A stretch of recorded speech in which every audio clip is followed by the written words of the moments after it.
بسم اللہ الرحمن الرحیم، السلام علیکم۔ سنا F M Kashmir network کی اردو خبروں کے ساتھ میں ہوں آپ کی میزبان کائنات خان۔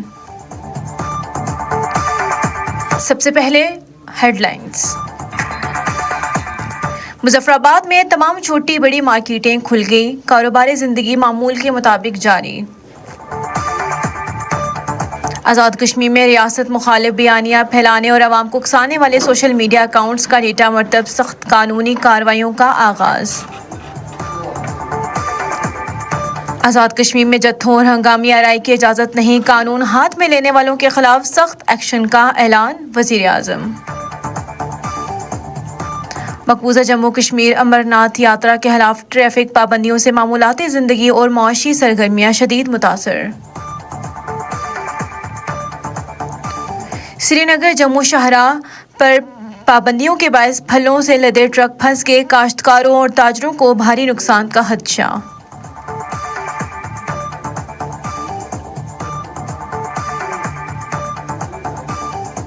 فروٹ گرو ورزیوں یونین کا حکام سے پھل بردار ٹرکوں کی بلا تعطل آمد و رفت یقینی بنانے کا مطالبہ۔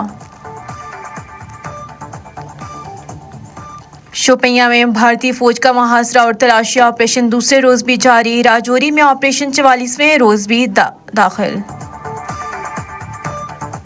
ہندواڑہ میں کشمیری شہری عنایت اللہ خان کا رہائشی مکان بھارتی حکام نے ضبط کر لیا۔